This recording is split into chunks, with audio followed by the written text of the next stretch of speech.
Hey, Miami sports fans. Stop by Canesware today at 2655 South University Drive in Davie, Florida. And check out their awesome merchandise selection of your favorite South Florida sports teams. From the Miami Dolphins, Hurricanes, Heat, Marlins, Florida Panthers, and Inter Miami, they've got it all.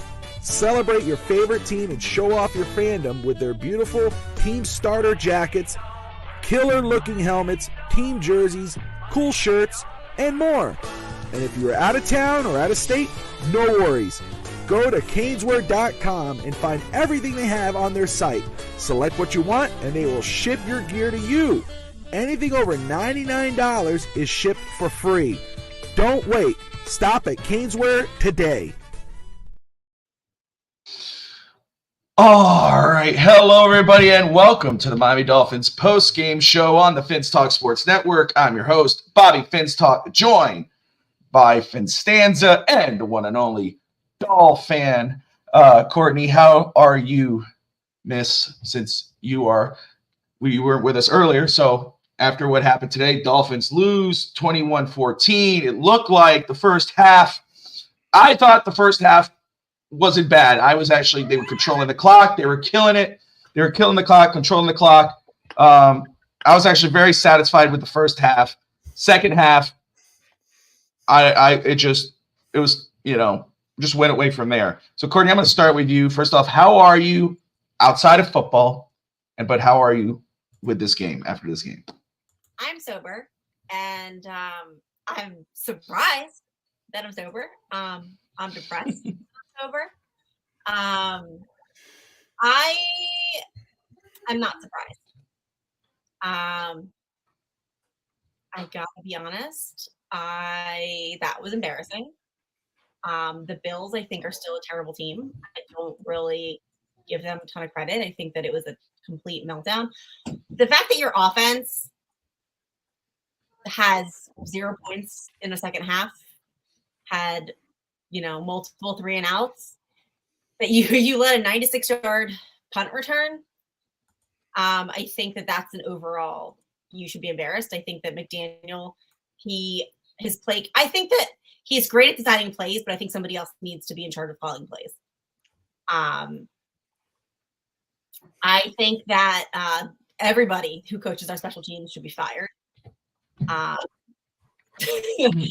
I think Braxton Berrios should, again, not be the return man, even though he really didn't shit the bed as bad as I thought he did. Eli Apple did Eli Apple things. He did his one play where the ball was thrown to him. And he even messed that.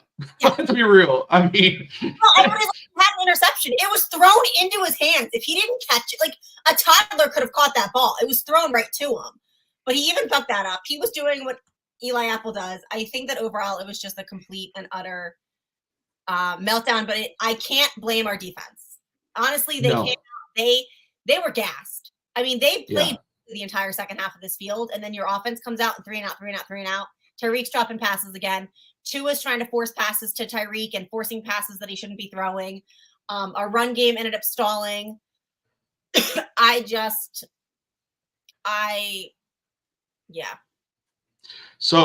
I told FinStanza, and we all know FinStanza, and I probably have 150, almost 200 text messages between him and Brett and myself. Yes, we're in the playoffs. That's true. Hey, we're in the playoffs. It's still, that's all that matters. We're not winning this week. We can't overcome the injuries and the shit play calling. It needs to be one or the other. Well, I'll tell you what this was, and I know I saw in the comments here it was on McDaniel and Tua. I know Evan has brought that up before the show, and I told Evan, stop talking for a second. I told him before the show, save it for the show, because Evan's going to go off. He's going, okay? I'm going to say this, and I don't have a lot of time. I'm going to try to pop back in, but I am picking up my in-laws. I got to leave at 11 to go to the airport, so I'm going to maybe try to pop back in. And plus, I'm dealing with a strep right now, so not 100%. So I'm so happy Courtney came, and that's exciting. I just dropped the link, which is her catchphrase. I just dropped the link. I didn't even tell her anything. So here's the link, and she's here. So congrats to Courtney. But I'm going to tell you right here, and I'm not knocking, okay, because there's a lot to this game. The reason why they lost, obviously the kick return, we all know. I thought of Evan right away when the kick return happened. all that whatnot. But to me, and I said this on the group text, and I mean this, and I mean it with all sincerity, and it's not that he's not bad, okay? But this was the difference. This game, the difference in this football game was elite quarterback play to mediocre quarterback play. That's it. I don't think Josh Allen elite, so I'm just gonna. He played elite. He played elite. He played elite. He got the first downs when he needed to get the first downs. He threw the ball right where it needed to be. He didn't force throws. He got first. That's the difference. If we had a Josh Allen type quarterback, we would have won that game. But we don't. We have an average quarterback who sometimes plays good and has an elite play because he has an elite receiver. That's it. FinStanza. Hi, how are you? Good to see you. Give me 2 seconds. Okay. The reason I'm smiling and laughing is because everybody if they recall last week, I made the prediction on the New Year's Eve show that the Dolphins would have 2 weeks. The moment they lost that Tennessee game, they were choking away the division. They were choking away their opportunity. Tonight just reaffirmed to me, you think they had a great first half? They, to me, basically left because they lost the toss. They already lost the momentum right there. Mike McDaniel's play calling in the first half, I said to myself, this is going to be a disaster because he's going to have the running game going. And then all of a sudden, what's he laughing at? Because of what he said. It's you. I was laughing at you. I just thought, It's not the Nationals. This is this beautiful hat in blue. Get over it. We don't support the Nationals. This is the Expos, the better team. By the way, so let me ask you something. So for me, right now, when you take it overall, an overall concept, let's talk it from top to bottom. If you're Stephen Ross, everybody's on the hot seat. Why? Since you've been in charge of this team, the team has made the playoffs. This is the 3rd time they've made the playoffs, and they've yet to win a division. They had a 3-game lead. They choked away the division. What happened? Chris Greer did not provide, even no matter what the injuries were, his backups in all the key positions, even at corner, were awful. They did not perform where they needed to. The defense played stupendously because they spent way too much time on the field today. But Eli Apple, like you said, making that play, bonehead.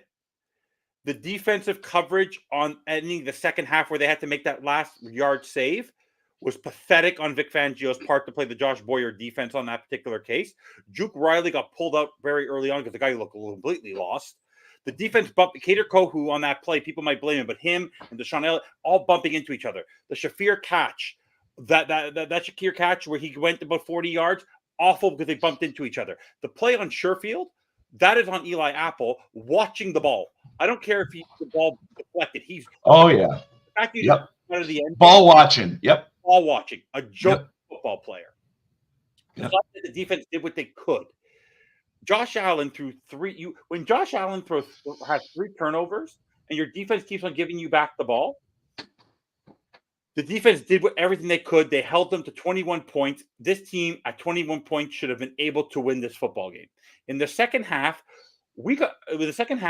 3 yards, 3 runs for 7 carries when you're averaging 6 yards a carry.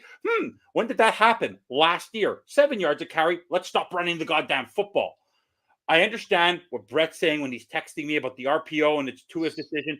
I don't care. In the end, if Tua continues to make that decision in the 3rd quarter, Mike McDaniel grabs him by the fucking helmet and says, stop doing that. Run the goddamn ball. Keep doing what you were doing in the first half. Get some yards. Do what you do. It's a complete and utter embarrassment on the fact that Mike McDaniel continues to get excused for Tua. He, on the day he was on that airplane, chose to have Tua as his quarterback. He, working with Chris Greer, chose to give him that 5th-year option. He's the guy who says, he's my quarterback. You continually, in every important game of this season, Buffalo, Kansas City, Buffalo, the Tennessee game, the game against the Ravens, the Eagles game, every game, it's always Tua. At one point, Mike McDaniel, since last year, the Chargers, the 49ers, the games this year, Buffalo in the playoffs, the 4th and 1 call, the stupidity in the Buffalo in the snow, the stupidity of your play calling. The best part of that game was his facial expressions. He looked lost and shocked. You want to know why? Because he's a moron. The fact he should be fired strictly on the fact that he kept Danny Crossman. Strictly on the fact that you knew last year your number one problem was your special teams, and you kept the coach anyways. Tua is a mediocre quarterback who had his worst passer rating of 62.7 today. Think about this. We had 44 yards of total offense, the number one offense, who now Tyreek is the number one offensive player in terms of yards. Tua ended up being the number one offensive. Who gives a crap? They choked away a 3-game in the division. I'm not upset. Why? Because I'm not surprised. As long as Mike McDaniel is our football coach, we will be a mediocre football team. He is an offensive coordinator. He is not a head coach. Any other coach, when this stuff was happening, will be screaming at their players, yelling at their offense. Get off of it. Tyreek Hill, I don't care if they were hospital plays. You're an elite receiver. You dropped that slant, even if it was interference. You dropped the ball, but you went to go look for the flag. Then the other throw on the third down, you dropped that play. You dropped that ball too. It didn't matter. You crapped the bed. And Tua's last throw is the defining throw of his career. You threw into double coverage to Chase Claypool, who's had, 3 targets the entire season, into double coverage. That is Tua in a nutshell. He crumbles under the pressure. I'm not going to listen to anything about the playoffs until the next game. Why? Because to listen to the narrative of the Dolphins choking away the division, what's the point? I already knew it. I knew they were going to do this before the game started. I thought it was going to be 35-13. Personally, I'd rather have been 35-13, and we could have rested our players versus Tyreek walking off the field hobbling, losing Andrew Van Ginkel, losing Cameron Good. We ended up losing potentially two players, and Tyreek not being 100%. And by the way, he should be fined by the Miami Dolphins for doing a backflip. Because if you have an ankle injury while you're doing a backflip after a touchdown, you're a moron, Tyreek Hill. Overall, this team is a joke. It's an absolute, utter joke. The fact that they're still bumping into each other, the fact that the Bills didn't even play well tonight, and you choked it away. You had all the momentum, the three and outs, 44 yards. You know how many first downs they had? How many first downs they had before that last drive with 1:40 something left? One. They had 1 first down and 44 yards, and 7 yards, and 7 of those yards were running when you were averaging 6 yards. I don't care what happens with Tua. They can go get another quarterback for all I care. In the end, as long as Mike McDaniel is your head coach, every important game, you cannot rely on one player. It's a team game. There's 53 men on the roster. In the end, it's about the amalgamation of why people win. You need your quarterback, but you also need a head coach who balances it. If you see, Tom Brady did not win a Super Bowl with Todd Bowles because he didn't have the right coach. When Bruce Arians was there, an experienced guy who knew what he was doing on offense, it worked. Bill Belichick had and by the way, I don't know what Tua actually said, but Tua proved to me last week that he's a mediocre quarterback by saying, we're right where we want to be, on to Kansas City. This team doesn't care about winning a Super Bowl. As long as Tua Tagovailoa is the quarterback of this team, and Mike McDaniel is the head coach of this team, and Chris Greer is the general manager of this team, the team will go nowhere. Nowhere. They will win as many Super Bowls in their lifetime as the Montreal Expos in the next until the day I die, as long as these 3 people are at the helm of this team. Oh, man, I mean, I told you. And that's only half of what you said before the show. And what did the Tua have to say? I don't know. I don't know if somebody wants to. I'm trying to look it up right now. All right, look, Courtney. And by the way, my buddy actually wrote here. I've been telling you for 2 years that McDaniel and Tua would crap the bed. He's a Bucs fan.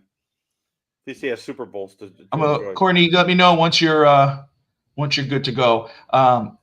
Listen, look, okay, I'm gonna do it because I have to, but I'm gonna play devil's advocate here, okay? Because you went on this whole rant on McDaniel, and I just have to say, I mean, you see, Dolphins will never go anywhere as long as he's the coach, he's the offensive coordinator, et cetera, et cetera, et cetera.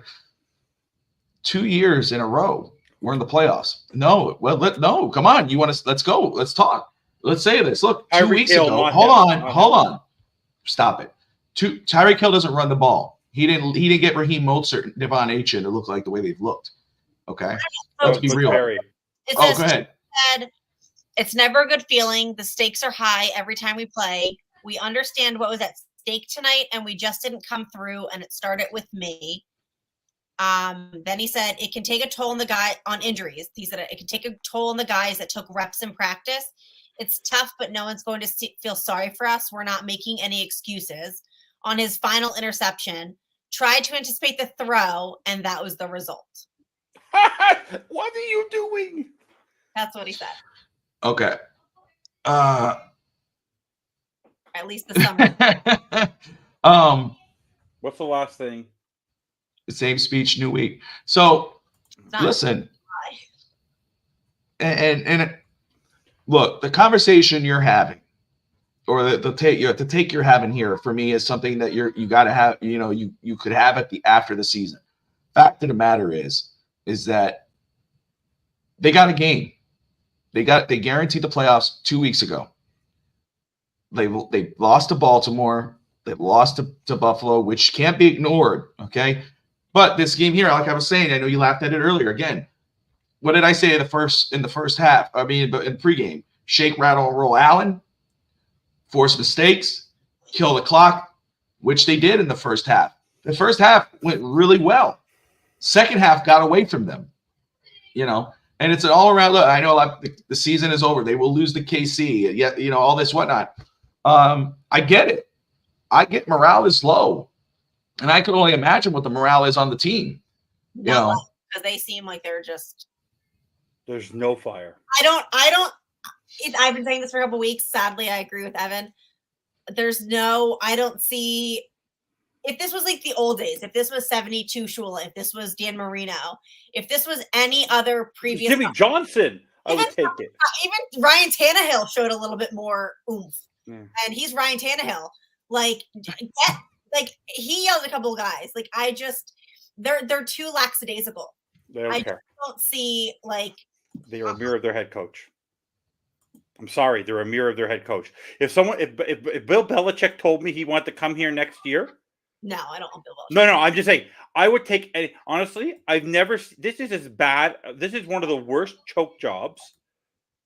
Not even Brian Flores. Yeah. Not even Brian Flores did this. Brian Flores took a 1-7 team and came back. He took a team that was nothing and won 5 games. He never choked it away the way Mike McDaniel has 2 years in a row.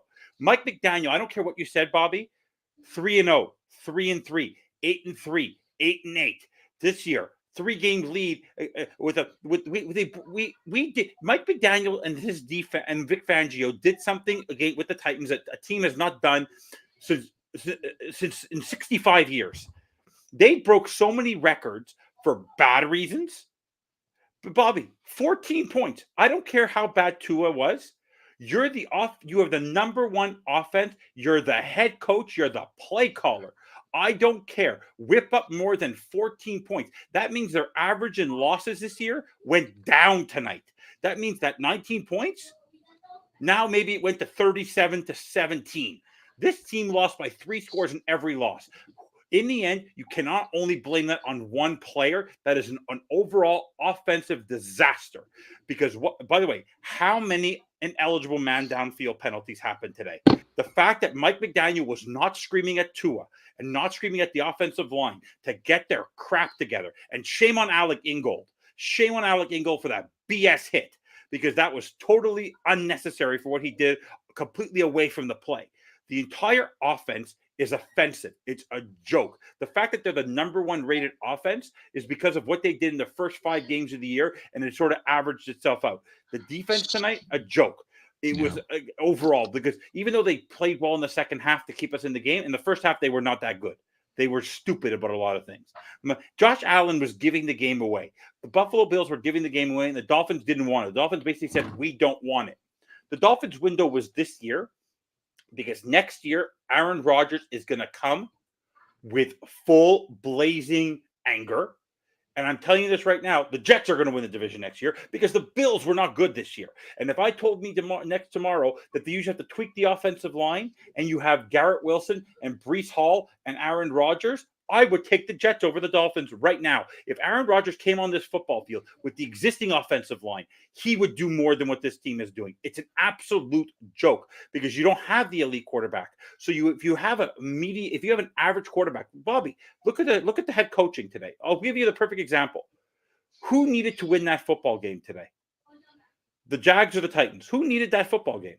The Jaguars. Mm-hmm. Mike Vrabel is a phenomenal head coach.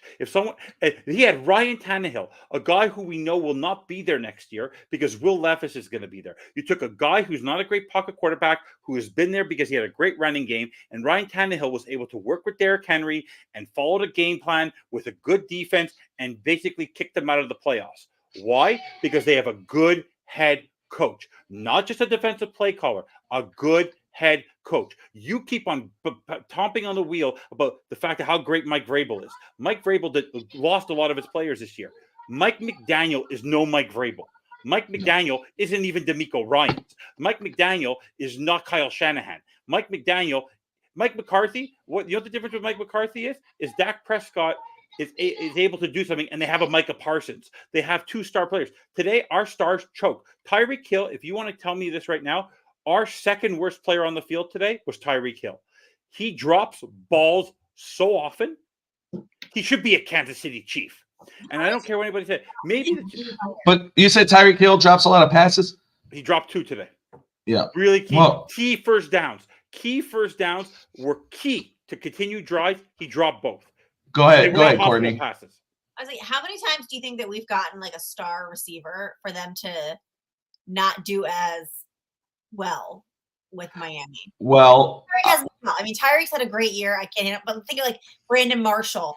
I'm talking Mike Wallace. Jr. Mike Wallace. I'm sorry. How many times have we gotten these stars and then they come to Miami and for some reason or another they're not performing? Now I get it, like Wallace came from Ben Roethlisberger, which but. Yeah, like they're coming to us and we're paying them all this money, and then I feel like they don't ever perform as well. Not saying anything about Tyreek Hill. I really think that we wouldn't be where we are without Tyreek Hill right now. But I do think that there's been a lot of problems. There's been a lot of coaching problems based on personnel and execution, just basic execution that should be, you're the NFL, you're the most elite level of football. You should be able to catch some of these passes. Like you're getting paid a lot of money and you're not executing the plays.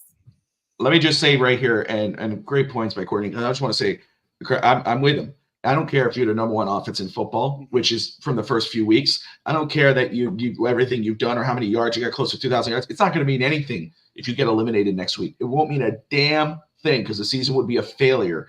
I will say, Courtney's absolutely right. I said when we brought in Tyreek Hill, Brandon Marshall, Mike Wallace, they were both 2-year guys. We brought them in. There was a 2-year window. Tyreek Hill's on a 2nd-year window right here. And you kind of see, we were on a very high 8-3, 11. Now we're 11-6 going into the playoffs after a 2 or 3 game skid. How long do you expect that to last? Do they make it into that 3rd year? And I hate to speak as if in past tense because the season's not over. And that's something I understand. Feelings, emotions are high. I get it. I understand it. And, but as we go on this week, we'll see about what happened. Evan, you've been saying all season long, you've been saying Kansas City is not the same Kansas City. They are not the same team. And we've seen them.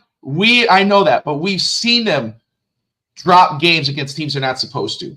Okay. Yeah, but Miami, if we were going into Kansas City healthy, I would say, okay, they're not the same team. We got this.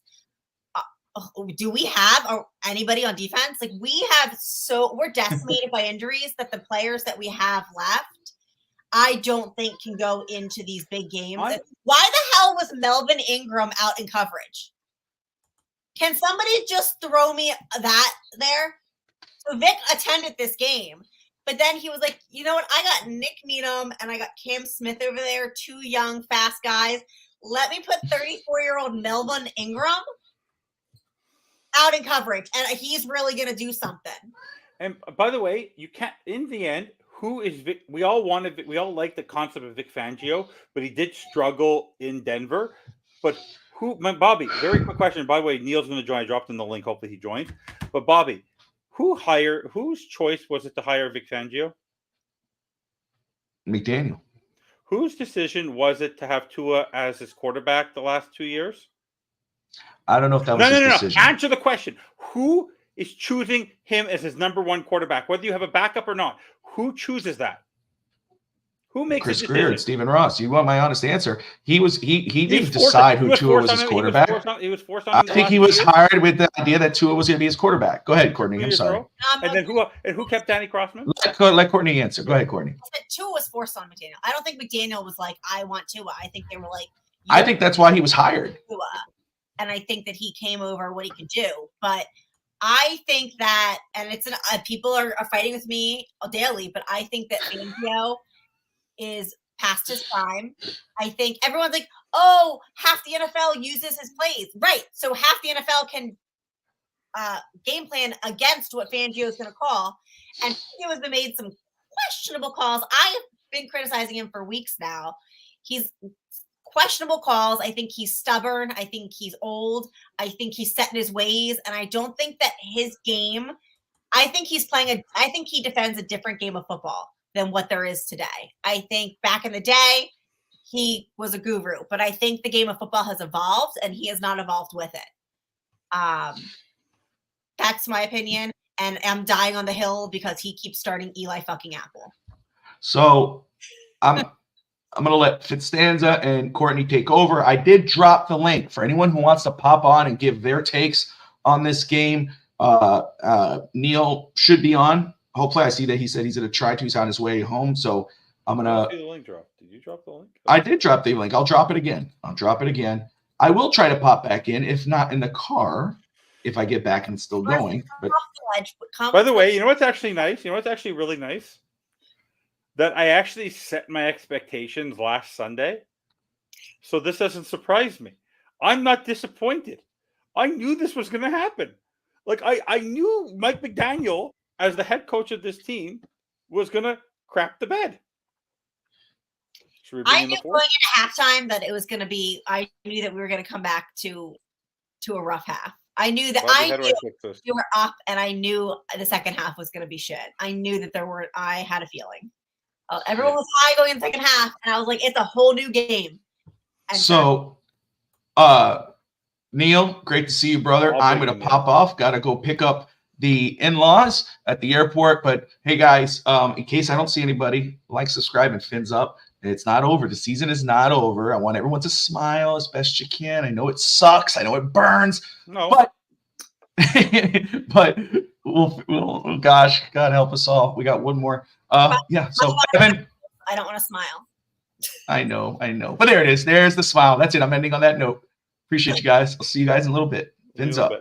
Fins up. So I'd like to bring in Neil. Neil and I were having some fun on X. By the way, Courtney, we have to add you to our Fins Talking Sports Network group. Me and Neil were having a good old time. I'm in the group chats you guys talk about, and it hurts me every time you mention it. I will add you. Yell at Bobby. I don't have control. Tell Bobby. Tell him his feelings are hurt. Neil, what's up? Welcome. We've been talking about this game. You and I had a quick chat about this, but everyone hasn't heard to hear from you. People aren't smiling in the comments. I'm smiling because I said this on the pregame show. I said this last Sunday. I've been saying this all week, that this Mike McDaniel, Tua, this team just doesn't have what it takes. They don't have the killer instinct. They don't have the eye of the tiger. Tell us what your thoughts were on the game and where do you put this squarely on? Who do you put this squarely on? Take your time. Have a good time with this. Yeah, I mean, I thought for the most part, off camera, I think that you and I see it similarly. I mean, I think we disagree on some things, but for the most part, I think you and I see it the same way. I just want to talk about how I was perceiving the game and see how everybody else feels about it. My expectations were pretty low for this game going into it, just because, I had trouble seeing us beating a Buffalo team that was healthier than us in very key positions.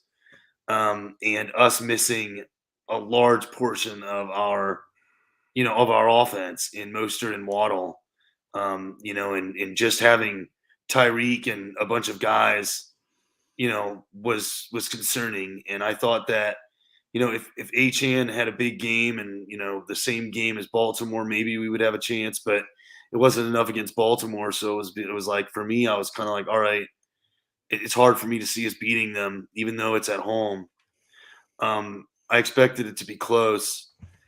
As I'm watching the game and I'm watching the Bills players just dropping like flies, they lost Gabe Davis like really early on, and then they lost Rasul Douglas, and then Dodson was done. It started to become a more even playing field. And then I saw McDaniel in the first half with a pretty decent game plan, just running the football on the outsides with Achane, up the middle with Wilson, at times up the middle with Achane, and then, not asking Tua to do too much, just play off of the running game, which I thought was a really good game plan against this Bills offense with defense, and it was working really, really well. And then the defense, was, getting the rest that they needed and was coming in and making really big plays. Tua had that one interception on that first drive, which was not great, obviously. But it was essentially a punt, so it didn't really hurt us.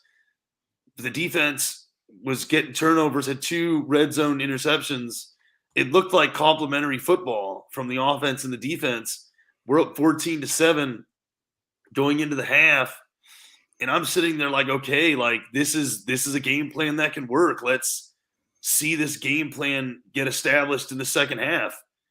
And it was gone.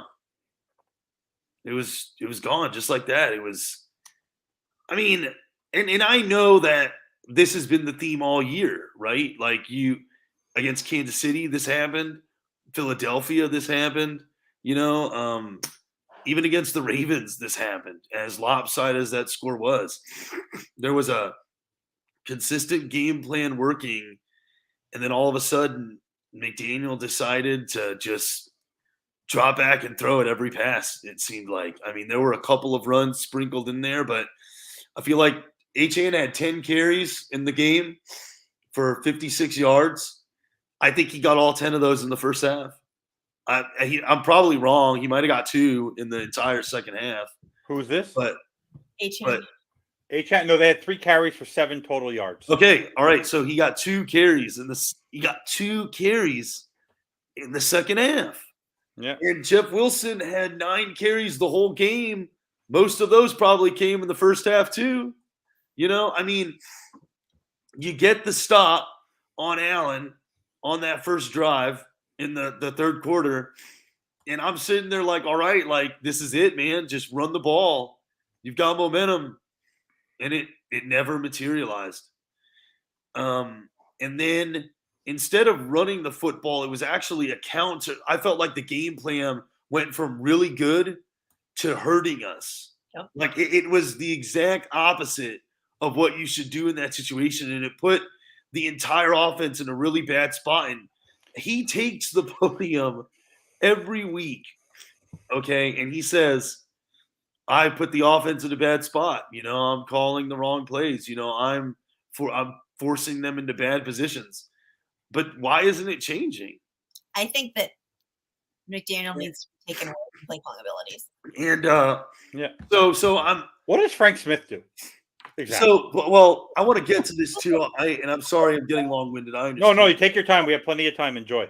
We went on for a while. I'm sitting there then, and now there's this game plan that is. And I'm watching this game with my family, and I'm texting some friends.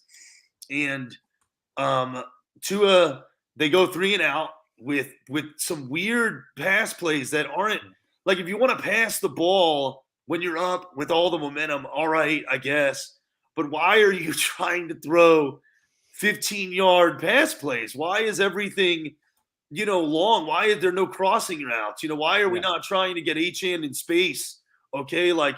Why is Tyreek Hill not the only time they tried that Tyreek slant was when he dropped it after the PI? And I'm just sitting there like, okay, like the play calling was terrible there. And so we go 3 and out, right?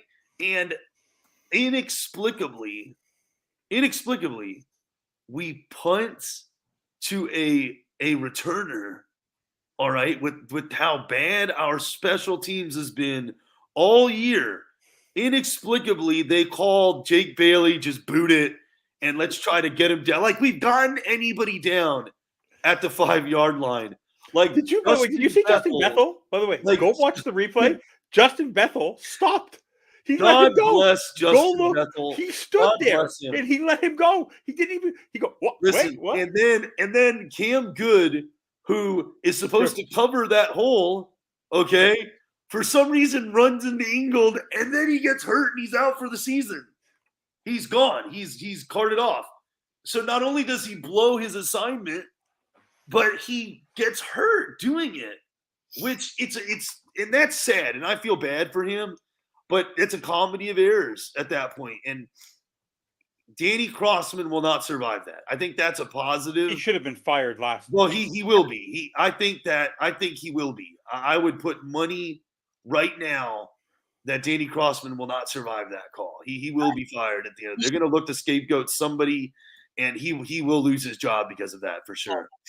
So now it's 14-all. Momentum is completely shifted to the Buffalo Bills, but yet we still have an opportunity to slow things down, okay, and get back to what got us a 14-7 lead. I mean, it's the fourth quarter. Like, just runs, just run the ball, have Tua play off of it, okay. I mean, and no, that's not what happened. Instead, McDaniel pressed because he panicked. It was panicked play calling, and that sort of leadership, I feel, bleeds down to the players.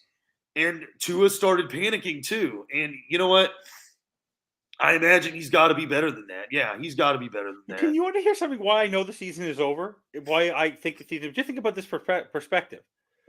There's a 0% chance that Buffalo is going to lose to Pittsburgh. Okay? Yeah, There's a 0% chance. So even if the miracle of miracles – in 10-degree Saturday night weather, another primetime on standalone game, the Dolphins miraculously beat the Kansas City Chiefs. They have to go to Baltimore. They have to go to Baltimore. Like, the season's over, everyone. It's really clear. There's no way they're going to. Well, I will say this. I want to say this because I do think, I really do believe that, yes, they're not going to the Super Bowl. It's a sad thing to say. They're not. But they got to win. They got to win that game. Like, they have a chance, however hard that game is going to be. And I'm certainly not feeling very comfortable picking them, and I'm not going to pick them tonight. Okay, I'm not. All right. But if they win that game, okay, they have a chance to settle some narratives, okay, and build on for next season. They have a chance to do something going into next season to build on that and, maybe make something of next season. But the game is still really important for everybody in that building, and it's really important for the team going forward, even though they're not going to be winning the Super Bowl this year. I'll say never. I'll say never, Josh. Let me ask you guys very quick, straight-up questions. Yeah. Is Tua your quarterback of the Dolphins in 2025? Is he the quarterback of the Miami Dolphins 2025?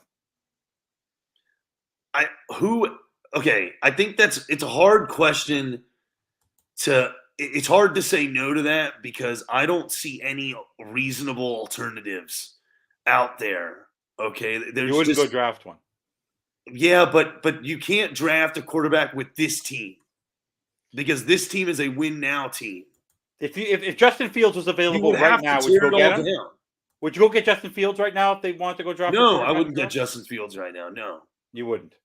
Not Justin Fields. I mean, if there was, I'm just asking a question about that because my point is that do you believe that Tua can win us a Super Bowl?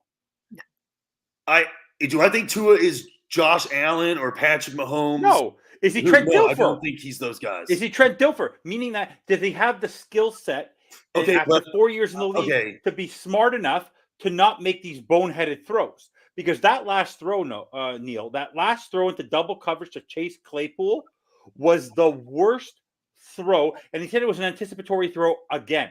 Well, I want to talk about it. So I would like to talk about that play because I think that play is a symptom of the bad play calling. Yeah. Like I want to. It's a bad throw, and Tua has to get criticized for it. That is fair. That has to happen. But it's a symptom of the bad play calling because they're pressing it. You know, there's nothing. We have a minute and 48 seconds. I think there was a minute 20 left, and you're at the 40-yard line. Why is that the play call? Why is there nothing underneath? You know, why is an HN not going in space? Why is the play call to press to the guys on the outside when you have time? You don't have to do that. Just run the Durham Smythe seam. That play never got run. It never happened today. No. I don't. It's a bad throw, okay? And to your larger question, I agree with you, okay? He is not Patrick Mahomes or Josh Allen who can put the team on their back with scrubs, all right, which was out there. Tyreek wasn't out there, all right? It was just some wide receiver threes just running around. Tua almost killed him. Tua almost killed him on that play. Who? Tua is suffering from hospital plays. He is continually putting his receivers in danger. Well, I would say this about Tyreek Hill. I'm gonna blame Tyreek Hill for dropping that touchdown. Okay, that is inexcusable. You cannot drop that. You can't. That's 6. You know, I mean, the pass interference did not affect that throw, and anybody with eyes would see that. You know, the pass interference bailed him out, but he's got to. I mean, if he catches that ball and he takes it to the house, we're not having this. Well, who knows? We probably still lose. Honestly, we probably still lose. But we're not talking about the interception, okay? But I don't want to take – I'm not going to sit here and defend the interception. I hope that's not what's coming out here. But, like, the interception, as bad as it is, it's a symptom of the bad play calling. It's trying to get somebody, okay – you're pressing somebody with pressing play calling, and then you're going to expect them not to press? I mean, did you see what Joe Brady was calling for Josh Allen all game? It's just dump it 5 yards to Diggs. You know, dump it 5 yards to or a lot of runs from James Cook. I want to tell that's why I want to ask 2 questions. So, of all the people on our network, no one's been more critical, actually, of Vic Fangio and his defense than I'll ask the Tua question in a minute, but than Courtney. So, Courtney, when you kept on seeing how easily they were getting these first downs and the kind of zone, the kind of bend not break type of defense, what are your thoughts on even though the defense, you gave compliments to the defense, when you were seeing that, what are your thoughts on the future of this defense and Vic Fangio? What would you do in that area? You know, I mean, I think I'm asking Courtney. Give Courtney a chance. Oh, sorry, Courtney. So then you'll go. Same shit, different week. I was really high on hiring Fangio in the beginning of the season. I really thought, you know, the guru talk and all of that, but he has let me down. And I know that injuries are a major factor, but he's proven time and time again that he's stubborn. I don't think any of his play calls are like ingenious. I don't think that I still think, and I've said it before, I'll say it again, I said it earlier, he is play calling for an old style of football. The game of football has evolved. They're more mobile. He just continuously, week in and week out, thinks that he knows better than everybody else. And he knows, and his ego is in the way. Case in point, Eli fucking Apple. And I will die on this hill. He goes out and he's like, no, Cam Smith isn't ready. He's not doing this, and this. But the player that he described is Eli Apple. And Eli is a liability out there. Not to mention the fact that you keep calling up zone coverage to have your linebackers cover the middle of the field, and they get absolutely torched every game. They're letting up big plays. They can't cover the wide receivers. You're not putting Ramsey shadowing Diggs. Then your defense, how many games do we have to watch in the middle of the field that our linebackers are looking at each other, they're running into each other, they're confused, they're yelling at each other, and the other team, the offenses are just hitting the seams and they're going and they're getting these catches, And the next week, what do? The same thing. Today, we're down men. People are hurt. So his answer was to put Melvin Ingram in coverage. You have two stud corners on the bench, riding the bench, and you're going to put Melvin Ingram into cover. And that's your guru game plan. You're up there. You have this great. That's your choice. I think that they seriously need to look at drafting linebackers that are mobile, that can cover, that are not Kader Kohu, and they need to get a corner, because I don't know how serious X's injury is, and we are struggling at corner. We don't have depth there. And maybe let go of Fangio. I'm not high on Fangio. I think that Fangio needs to either get with the program or go to a retirement facility. He's already in Florida. There's plenty around. He can find one. I'll help him get a recommendation. He has a girlfriend in California. That's where he'll probably end up going. Then go there. Bye. But he needs to realize that he's not, just because they say you're a guru and just because so many people are implementing what you've come up with and schemes that you've thought of previously, that's great. That just means people are onto you now. That means people have studied you and have learned, and you need to evolve your play calling with it. And I don't think he does that. Same on offense. I don't think that McDaniel should be calling the plays. Can he formulate them, help create them? Absolutely. But I think somebody with more knowledge and experience of a game, how it works, on game adjustments, needs to be the actual play caller that is not letting McDaniel can go like, hey, I think we should do this, but I think that there should be somebody that's not McDaniel that's making the calls. Yeah, I love it. I want to give you a chance before I go back to Neil, because Josh wants to know, give us your opinion on your future for Tua as a Miami Dolphin. Oh, me? Yeah, you. And then I'll give mine. It doesn't matter what we think. I think that they're going to stick with Tua for at least another year. I don't think that they're going to dump him. I think that there's going to be scapegoats. I think that they're going to try to use any excuse that's not Tua. Think about it. He's at least going to be with us in 2024. That we don't have a backup. We haven't developed Skyler, and we're not going to get a draft pick high enough to really, I don't know the quarterbacks coming into the draft, but unless Penis, as I like to call him, unless he falls to us and I say grab the shit out of him, I think that he's a stud. I don't know if he's declaring this year either, though. I don't even know what he's at, but I think that you're at least have to deal with Tua he's mid. Tua's mid, and I think that he's but I don't think our team is at a Super Bowl caliber level. He's not a Patrick Mahomes. Okay. So, in my opinion, I bought Tua's jersey the day he was drafted a Miami Dolphin. Nice guy, but he's the equivalent to me of Mike McDaniel. I want to be their friend. I'd want to hang out with them. I think they're cool guys. I think they're quirky. I think they're interesting. But their press conferences the last 2 weeks identify what they are not. They are not winners. They are not people who want to win in the NFL. They are content with winning in the regular season, having that comfort level. But if you want the fire, so let's get back to the defense, and I want to talk about the overall concept of the team and where we're going from here, and then we'll talk about next week and and then the studs and duds. But Neil, defensively, what are your thoughts on Vic Fangio and the future as a Miami Dolphins defensive coach?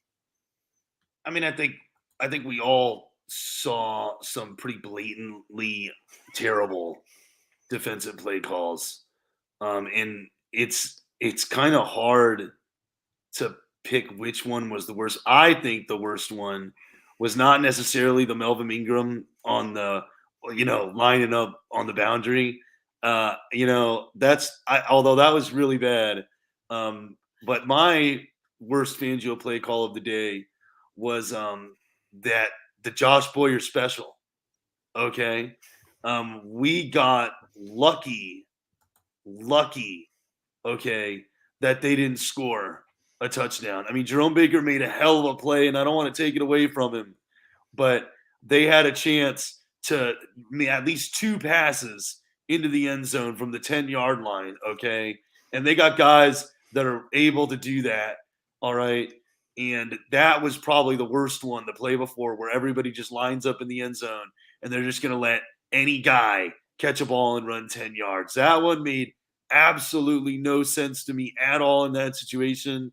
It scared the shit out of me. Sorry. And there are just and there are just countless other plays, because I mean Courtney was right, it's just they got pretty much everything they wanted, all right, and we essentially just kept getting bailed out by Josh Allen just being a turnover machine. Okay? I mean, that's like the interception drives, they're great plays by the defense, don't get me wrong, but if Allen just throws the ball away there, Eli Apple doesn't get that pick. Instead, he just throws the ball with his eyes closed.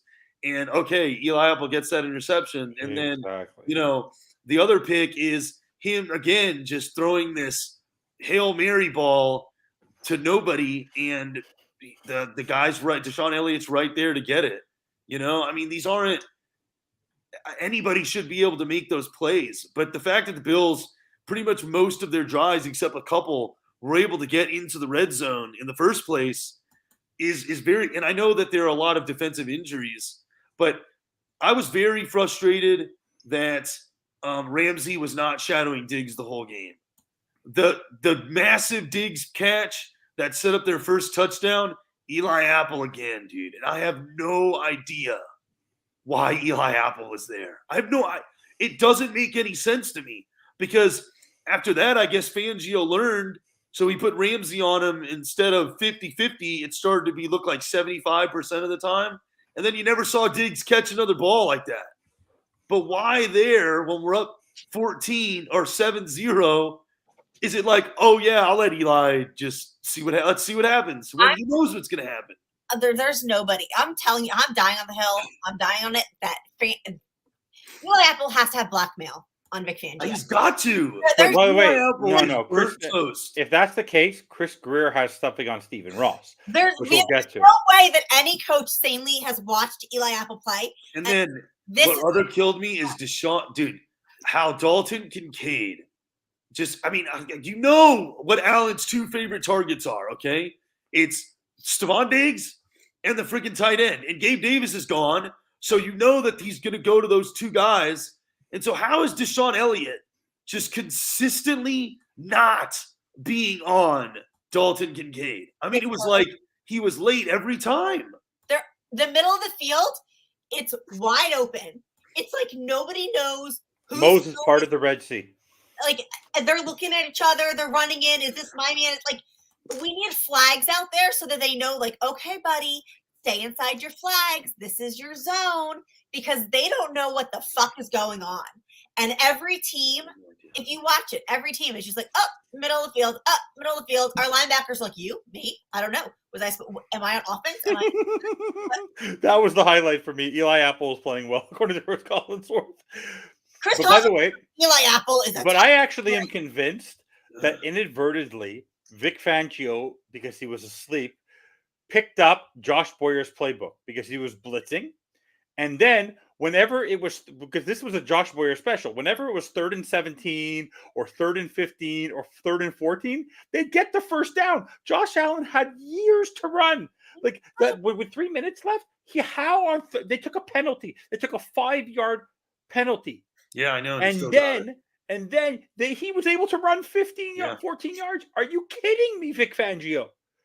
Are you kidding me? Yeah, no, I mean, it's okay. Let me ask you guys a very quick question before we go top down. Then we'll talk about studs and duds, and then we'll talk about where they are in the playoffs. Do you believe that Chris Greer, if they're one and done in the playoffs, deserves to be the general manager of this football team next year? Has he earned the right to be after being here for 20 years, being the so-called GM since 2018 because he hired Flores, but he was still de facto part of the GM core because he was assistant GM in 2016 with Gase. Do you believe that Chris Greer has earned the right to be the general manager of the team next year? Yes or no? And why? Oh, Neil? Courtney, go first. Yeah, I'm thinking about it. I would say that on my list of firings, he is not the top. But would you fire him? If they lose? I don't think I would fire him yet.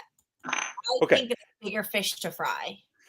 Okay, Neil, and then I'll answer, and then I want to give you guys my retort. My thing with Chris Grier, because we talked about it on the last show, okay, and I would not fire him, and I want to explain why. Look, I mean, he's a lot of injury prone players he picked. That's a fair statement. Look where the team is. I mean, you can't get away from that. You know what I mean?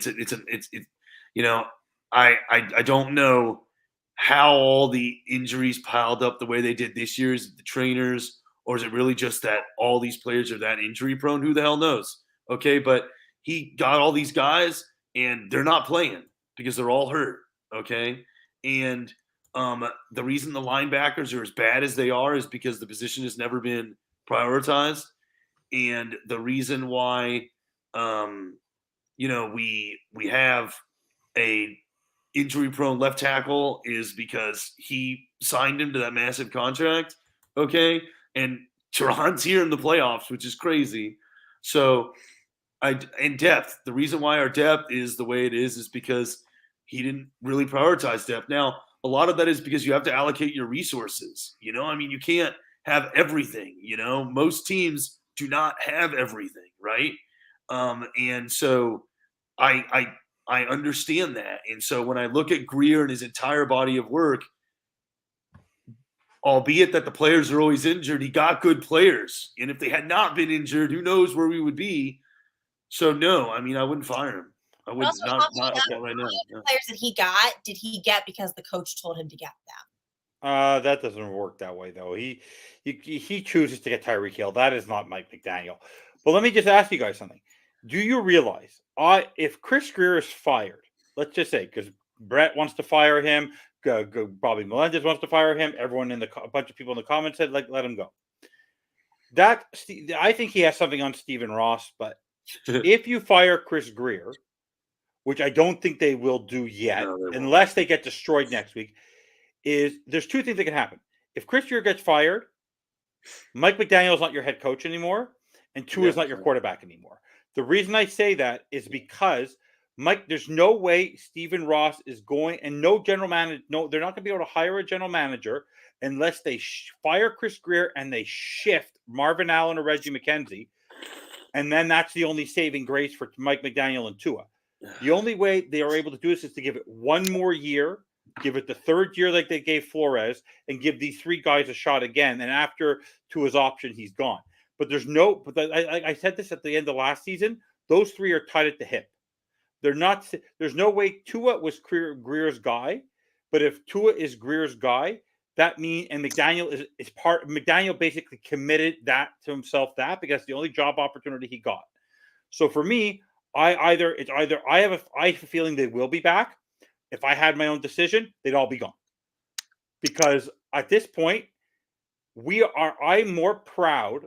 I did not like him as a human being, but the 3 years that Flores was here was the build up to this window. We did better as a football team with less. I don't care what the record is. I don't care if we win 11 games. Who cares? Sperano won 11 games. Adam Gase won 11 games. I don't care.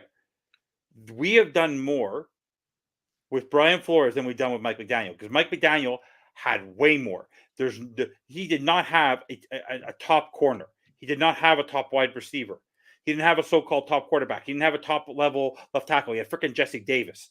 Xavier Howard. He had Xavier Howard. Back it up. Xavier Howard, but then he had no one on the other side. He did not have Xavier Howard and Jalen Ramsey.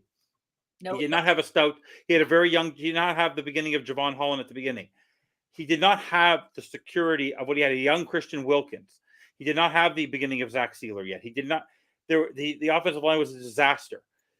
The team that we have now, the expectations of what we had in this window, we are, of the 14 teams in the playoffs, the most embarrassing team heading to the playoffs. If there was one more week in the season to decide the playoffs, the Miami Dolphins would be bounced out of the playoffs. They'd be bounced. They had one more game this season, and you had to put them against the let's see, a team that they have to play. You had to put them against, I'll just give a team on their division. Not our division. If they had to go against the Patriots again in Foxborough in the snow next week, they'd lose. No, they wouldn't. They'd lose. No, they wouldn't. Yes, they would lose. Because Bill Belichick, if that was Bill Belichick's last game, I'm telling you, Bill Belichick in the snow. I mean, it's bad, dude. Do you remember last season? Do you remember last season when we needed that win? What Mike McDaniel did with Teddy Bridgewater? Do you remember? Bill Belichick's farewell, 17-3. I don't care. Bill's last game. Do you remember last year when we blew that game? Teddy Bridgewater with that pick. He did what Tua did tonight. The Miami Dolphins, when it matters, the Miami Dolphins choke the. By the way, think about this. Bill Belichick did a better job last week with Bailey Zappi, who threw 3 picks in Buffalo, than Tua did at home with Mike McDaniel in the bright lights and 60-degree weather in Florida. Bill Belichick called a better defensive game. Remember who was the person in the comments on the? Well, yeah, Bill Belichick's a better defensive coach. Trivia question for the fans and everyone watching: who was the person who in the pregame show told me that Josh Allen wasn't very good and had a 53 passer rating against it? Yeah, so exactly. Bill Belichick held Josh Allen in the cold to 53 passer rating. What did we do? 300 and something yards of offense. Couldn't stop a cold. Let him run around. That's not on Mike McDaniel. That's on Vic Fangio. But, yeah, that's not Vic Fangio. But by the way, the big talk was last year and this year, who did Mike McDaniel want? He selected Vic Fangio. Oh, wanted Vic. I admit I wanted Vic too.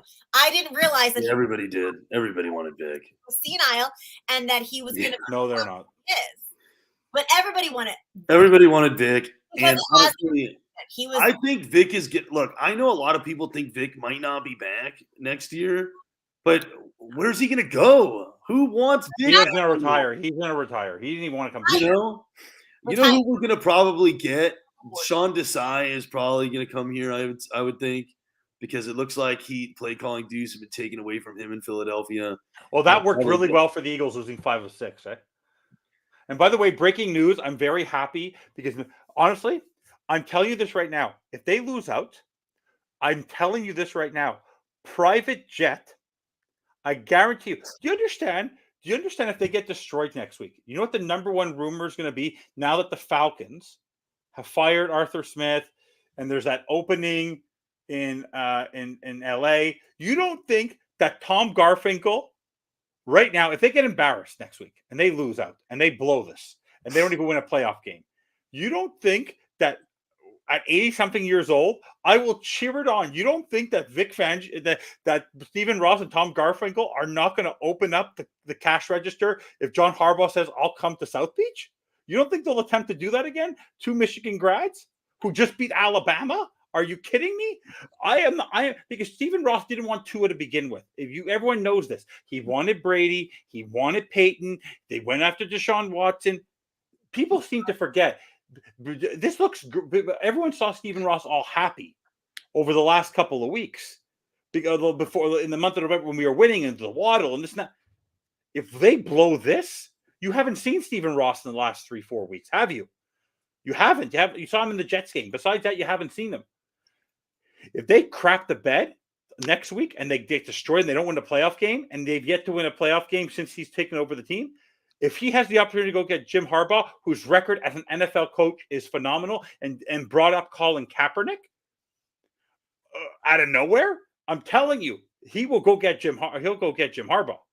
He will go get Jim Harbaugh if it means to get rid. Even if it costs him a bloody fortune to get rid of McDaniel, Tua, and Grit, he will destroy the cupboard. He'll pay every tax. I'm telling you, he wants a Super Bowl. I am right.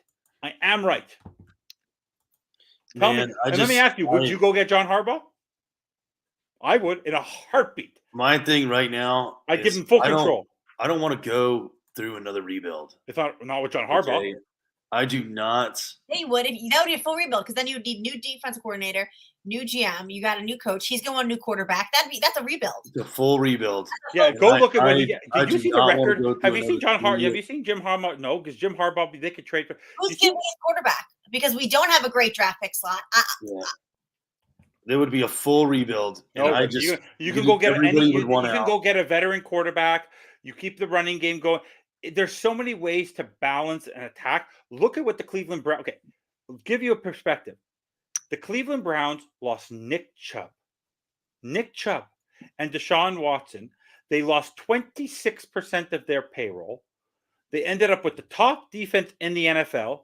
Kevin Stefanski is going to win Coach of the Year, and they're doing this with Joe Flacco. Okay? That Mike McDaniel has Tyreek Hill, Tua, Jalen Waddle, Raheem Mostert with 21 touchdowns. Devontae Etienne was a star in the last 2 games, and he got rid of him in the second half. That's why, I understand the RPO. Part of it's on Tua, but the overall conceptual concept of this team falls to the general manager and the head coach. And we don't have an actual president of football operations, which I think is lacking on this team. I would consider, and we'll move on to the Kansas City game in a minute. If I had the opportunity to get a stud guy who in the NFL did what he had to do at Michigan, is coming to the NFL, I wouldn't want another team to get him if I had the opportunity to get him. In a heartbeat, I'd go get him. Thank you, Evan. I am pissed off. See, don't be pissed off. I set my expectations last week. Welcome, Evan. Another Evan here. Evan Finstanza over here. It would just be a full rebuild, dude. And I just No, it wouldn't. He can adjust it because you still have your star players for another year. You don't have to. By the way, Jim Harbaugh. Those guys are not going to play with a rookie quarterback. He may not. He wouldn't have to with a rookie. There's average level quarterbacks, middle line quarterbacks you can go get that you can function with. Do you really think that he's going to want to come though? Why not? You're saying it's all about money for him. It's all about money. If you drop $20 million in his pocket and say, we give you full football control, we'll give you Bill Belichick style to run this football team, I'd go get it in a heartbeat. I don't know if I do that. I would. But anyway, that's for when the season ends next Sunday. Before we get next Saturday night, it's all good. Let's talk about, before we talk about the Kansas City game, I know it's hard, but Courtney, you go for it because we like to do it on the show. Studs and duds for today's game. Give me your 3 studs. Give me your 3 duds. Devontae Etienne is forever my stud. I think that he played tremendous. Phenomenal player. Yeah, I think that he's our guy moving forward. Especially with Mozart, his age, and even if Mozart comes back, but I just think that Devontae Etienne is the future. Another stud. I'm just sticking with Etienne. As for my dud, it's my forever duds. My 2 forever duds. I think we all know who they're going to be. It's going to be Eli Apple. It's going to be Braxton Berrios because he can't do a goddamn thing on special teams.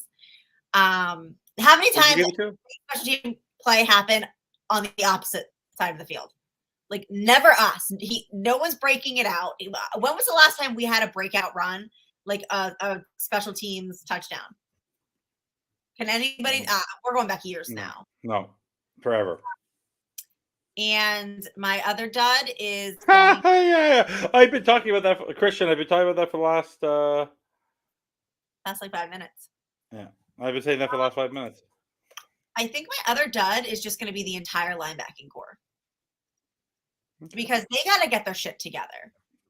The miscommunications, the blown assignments, the lacking coverage, they look like a high school team who's just been like thrown together instead of week 17 of an NFL football team.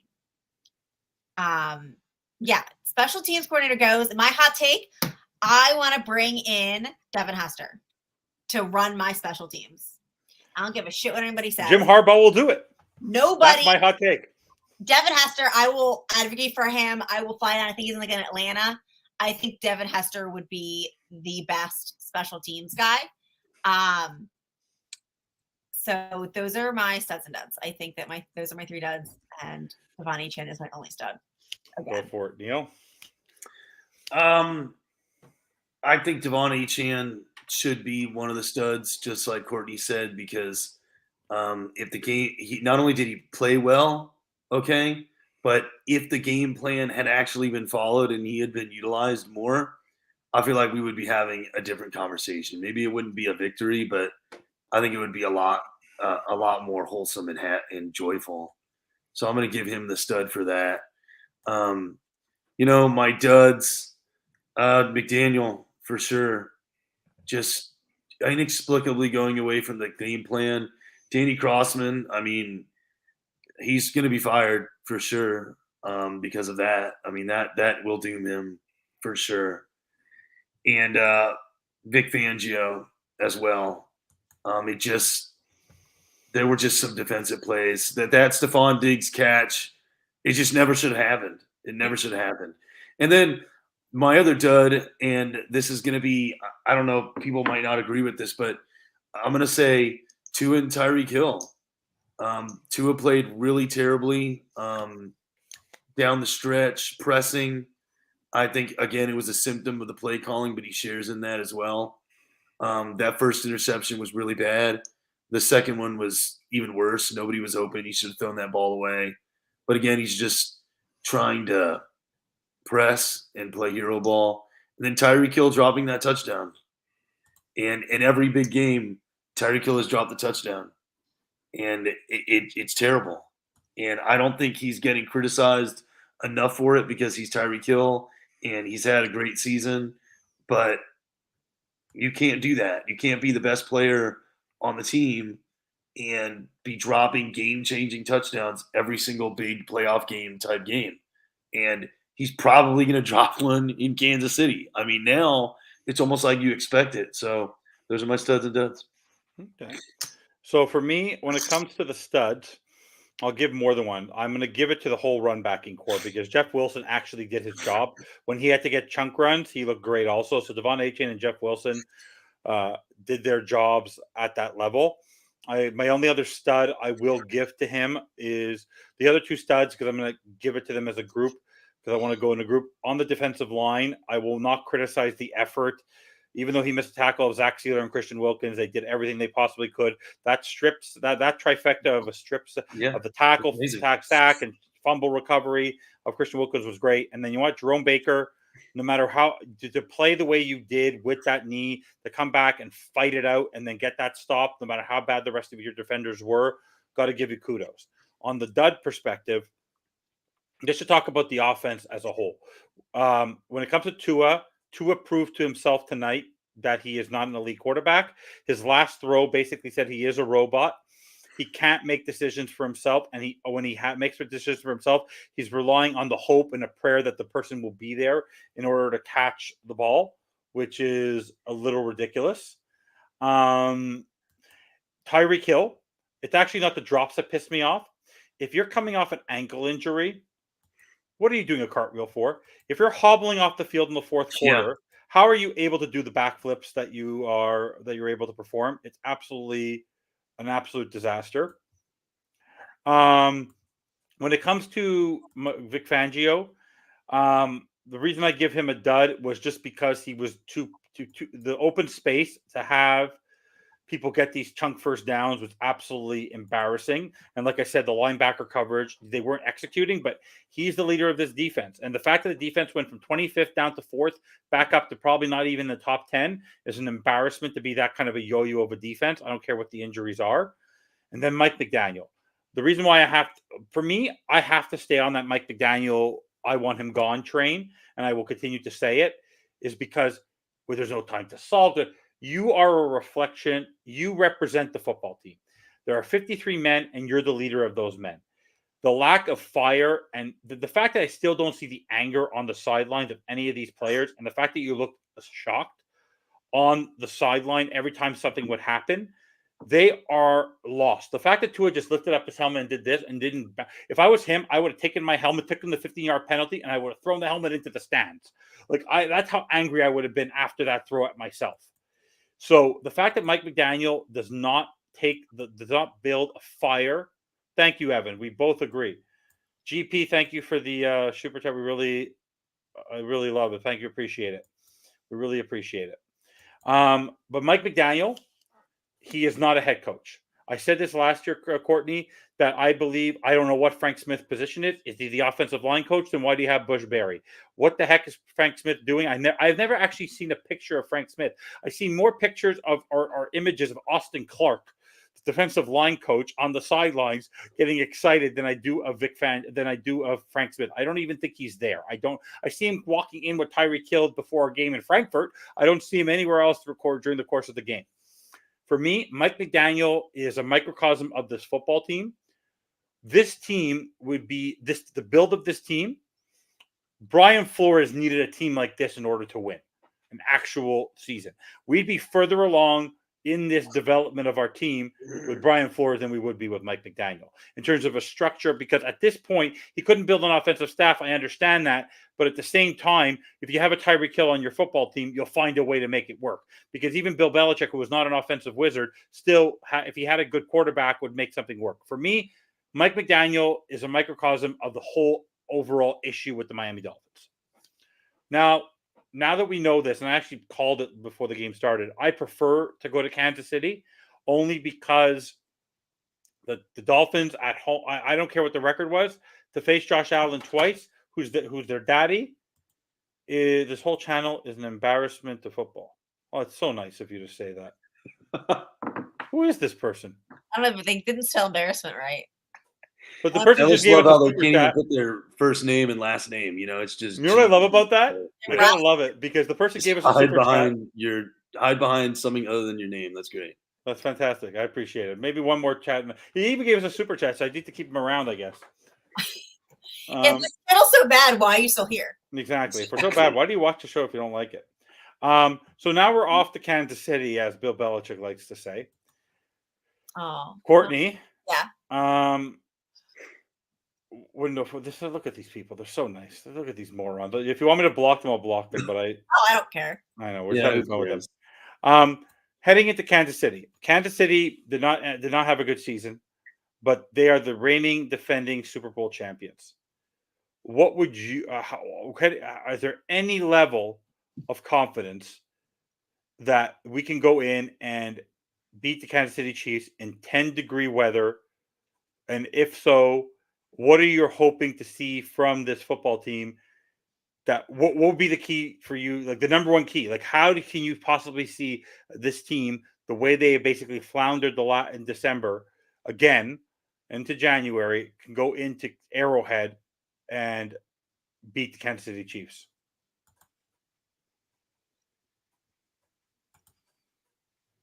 Ray's defending you. Thank you, Ray.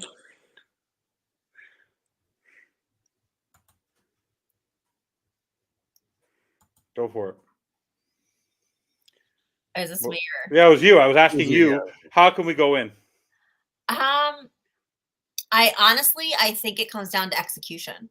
I think that our biggest problem is fundamental execution of the game plan.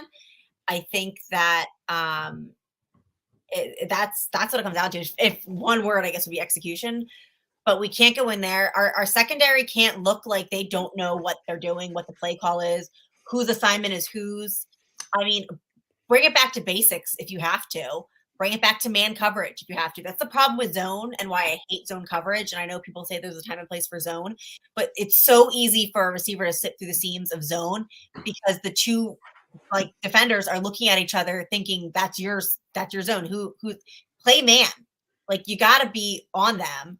And then offensively, they just got to get their shit together. They have to execute. They have to not abandon the run game. For God's sake, it was run.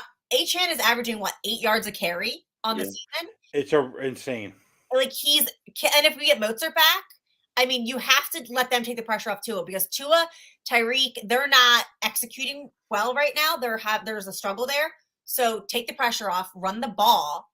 I will say we did less bubble screens. I saw less of the cute shit today, which made me a little bit happier. I mean, there were still some cute plays, but there was less of it.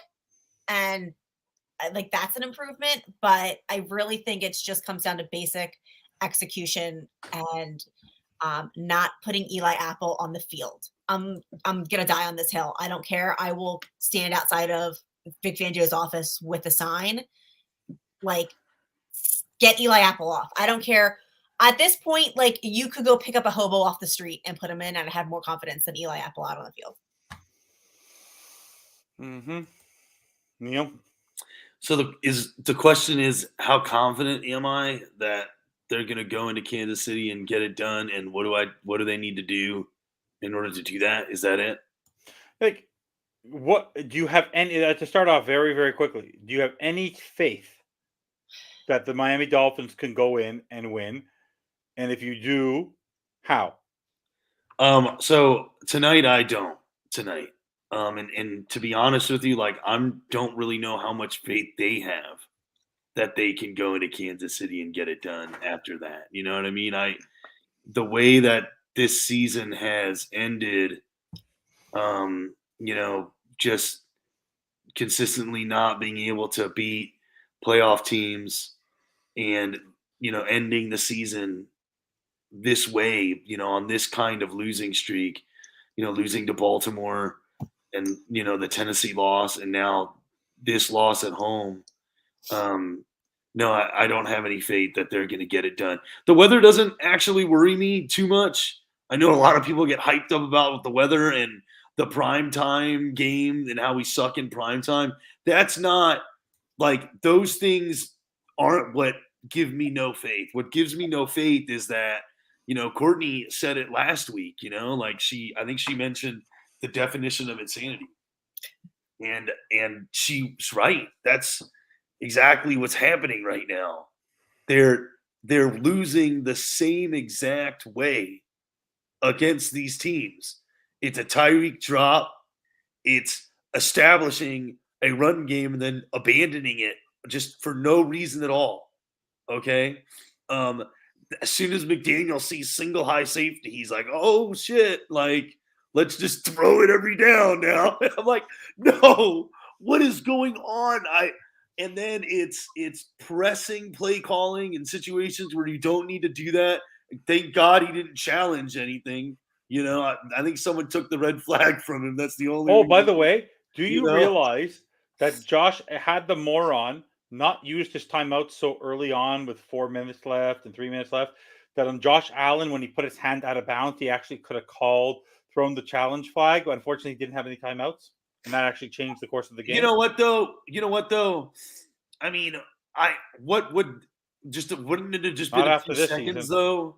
Yeah. It was so inconsequential that come on, like it's almost like McDermott or them looking at that stupid that they're trying to figure out the 2nd and 10 play. The refs are like, oh well, is his foot out of bounds? Is Kincaid's foot out of bounds? I was like, dude, who cares? It's 2nd and 10 or it's 2nd and 10.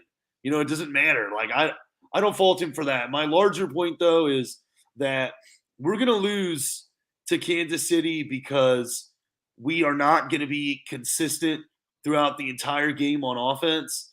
And on defense, Fangio is once again going to allow Eli Apple to cover Rashee Rice at times when it should just be Jalen Ramsey on Rashee Rice and you just bracket Kelsey. But for some reason, Eli Apple is going to be on Rashee Rice and Jalen Ramsey is going to be covering Marquise Valdes-Scantling or some other scrub. And they're just Deshaun Elliott and the linebackers are going to lose Kelsey.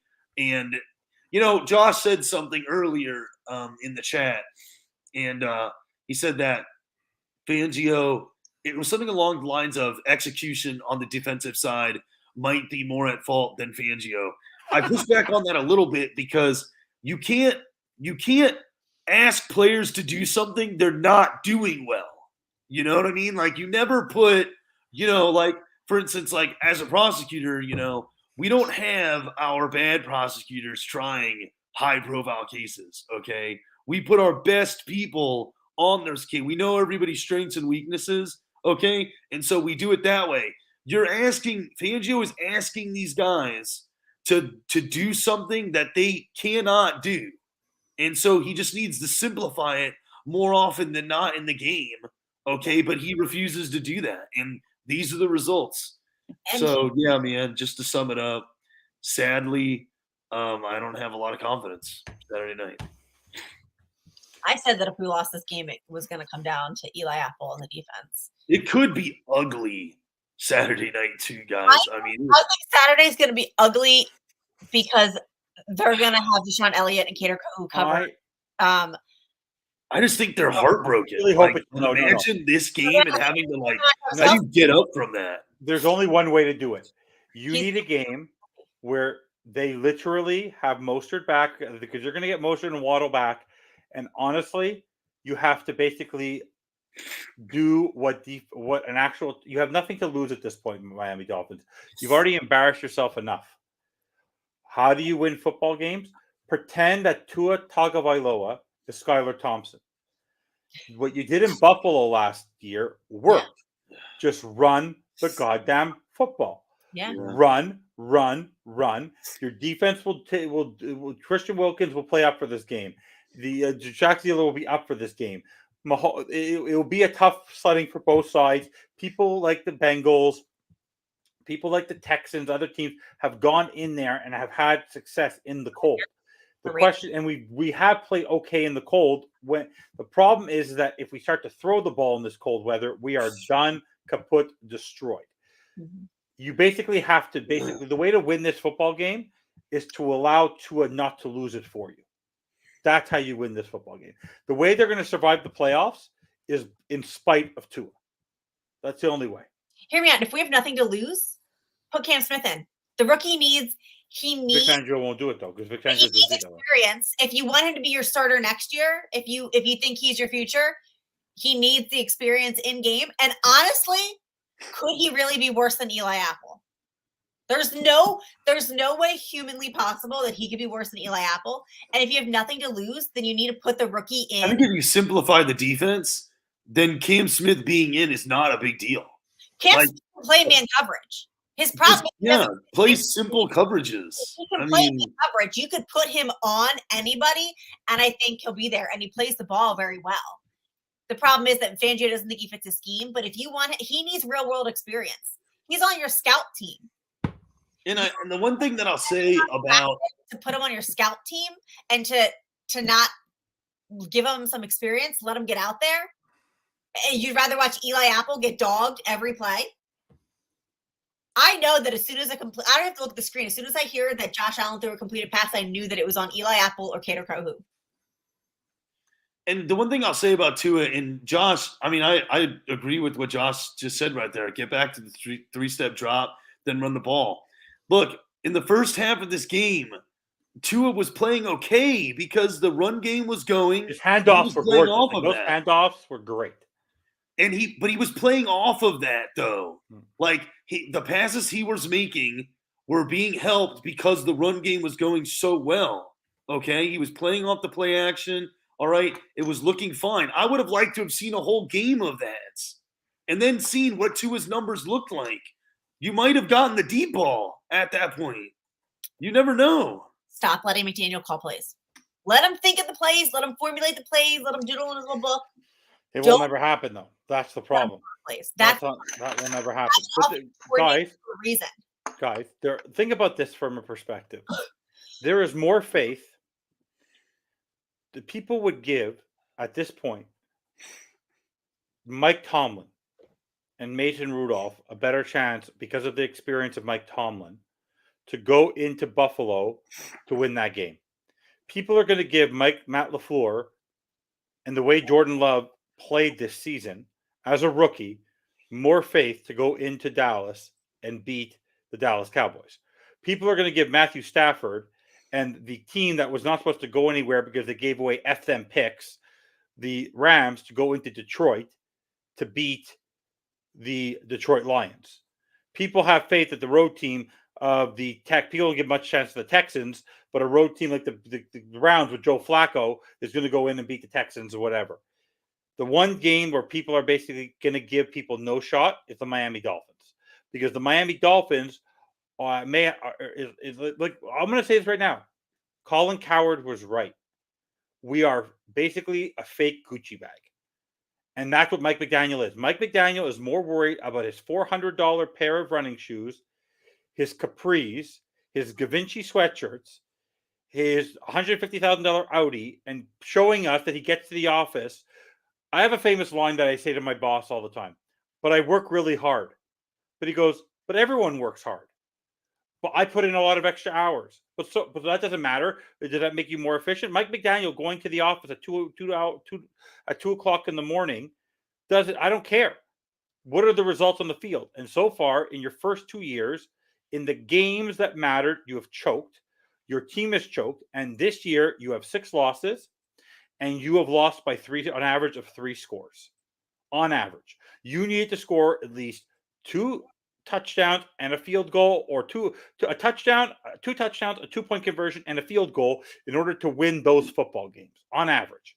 Mike McDaniel, you have disappointed me, and you've disappointed this fan base that supports you, and you choked away a 3-game lead, and now it is pretty clear why you only got 1 interview, because you are all horse and no cattle. Anyways, I have the shock of shocks. They might actually win this football game. We've been on for over an hour. It's past 1 o'clock in the morning for me and Courtney. Is it 1 for you yet? No, it's midnight. It's midnight for you, so I'm sure people have a lot to go. It's reverse day, guys. Get with the program, please. I couldn't help myself. It's so funny. Anyways, guys, I really appreciate everyone watching. Any final words from Neil and Courtney before we call it a night? For me, I just would like to, for any actual the Dolphins fans that are here in the chat, this sucks. There's what else is there to say? I've been through it with you guys. As long as I've been a fan, I've only ever seen them win the division, a couple of times, and I've never seen a playoff win my entire life, as long as I've been a fan. And more often than not, it does suck that this is the reality. It feels like our fandom is full of massive letdowns, and they find creative ways to do that. And most of the time I tell my friends that, I would like, 6 Miami Dolphins to be my pallbearers so that they could let me down one last time at my funeral. But there is,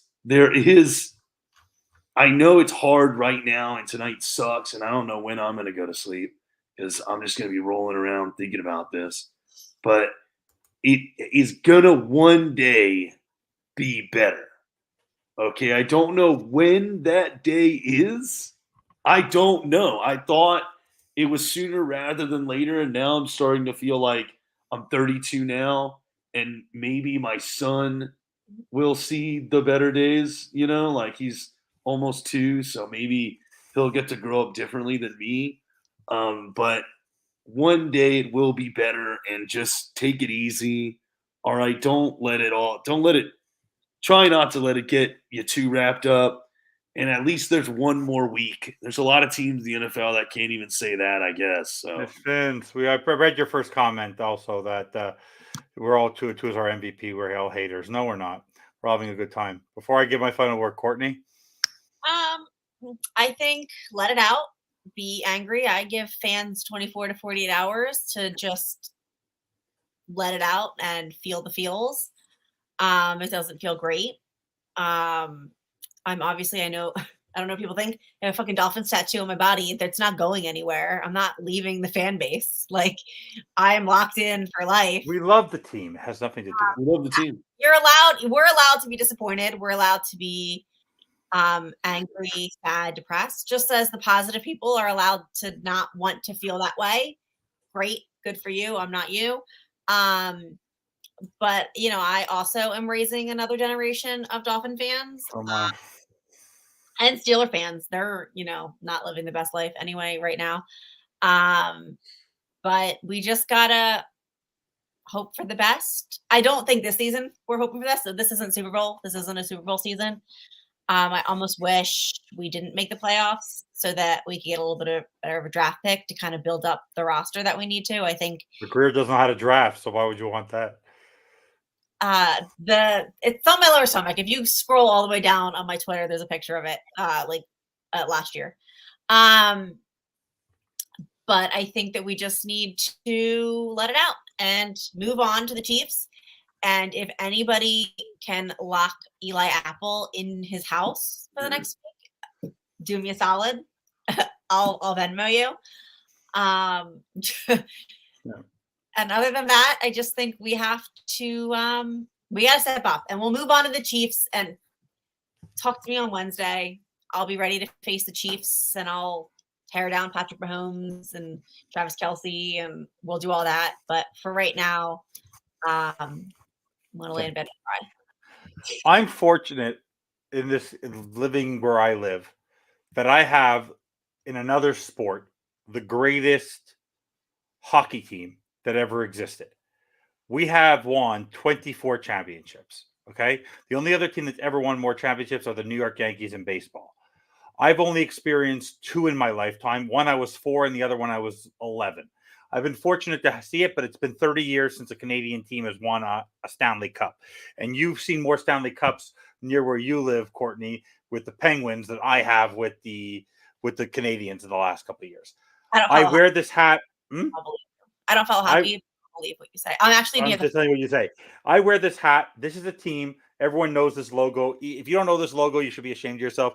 This is a team that got taken away from my country. This is the Montreal Expos in 2003. This is still I think this is the second or third best logo purchase still, even though they've been gone for 20 years. Now they're the Nationals. This is a team that almost won a World Series, got taken away by a strike. I've gone through misery with this team, but at least they tried. The Miami Dolphins, for me, are a team that I suffered through for 35, 40 years. The reason I prepared myself last week was I knew this was going to happen, because this is what the Miami Dolphins do. Plus, I actually got on the Mike McDaniel criticism train worse than Jason Sanders last year. I've been hard on him since the day he was hired on his play calling and how he manages with Tua and how he abandons the running game. People, even if we win next week, what is the excitement? Boo-hoo, we win a playoff game. You have to go face the Ravens. What is Mike McDaniel going to go do different to stop Josh Allen? Vic Fangio is not going to whip up a new scheme without Bradley Chubb, without Xavier Howard, likely without Andrew Van Ginkel, against Lamar Jackson? Are you kidding me? The season is over. We can enjoy it if they win a playoff game, woohoo, so that we can actually check it off the box that Jay Fiedler wasn't the last quarterback with Dave Wanstead when I was in my teens to win a playoff game. But at the same time, who cares? The Miami Dolphins, think about this, could have had first place last week, but now we're 6th and we're going to Arrowhead. This is one of the worst blunders of an NFL team. And the reason why I'm okay with this and why I don't mind the rebuild and why I want to go wow with Jim Harbaugh is because of the fact that next year we don't have a chance to win the division, because the Bills are only going to get better. They're not going to get worse because they have Josh Allen. And next year, if you don't think that the New York Jets learned their lesson on how to manage Aaron Rodgers and what they're going to go do, they are going to draft one position. If they have 7 draft picks, they're going to pick 7 offensive linemen. They are going to build a wall in front of that guy. The Miami Dolphins are lucky if they finish last next year in the division. They'll be lucky because they'll somehow lose to the Patriots twice. Guys, it doesn't matter. Unless they make a very significant change to this football team next season at the GM and the coaching level, this team is going nowhere. That's my last word of the day. Guys, if you want to say anything, if not, don't forget to like and subscribe. You can catch Courtney tomorrow at 7:30 on Dolphins Diaries on Dolphins Thirsties Network. I'm sure I will be there because I'm sure I'll still have a lot to say. And Courtney and I can go on for hours. It always seems that when Courtney and I are on shows, it goes on for hours. It's kind of ridiculous. Neil, we really appreciate you joining on. Neil, imagine we had Eric Spoelstra as our coach today. And he doesn't know anything about football. He probably still won. So now you can go cheer for your Heat in a fast break. It's all about basketball season, because at least the Heat give us some joy. That is true, man. Thank God for the Heat. Exactly. I'm spending Valentine's Day with the Heat. So there you go. That's awesome. So, guys, we appreciate. Thank you, Bobby, for allowing us to be here today and to enjoy this. We really appreciate it, guys. Don't forget to like and subscribe, and always fins up.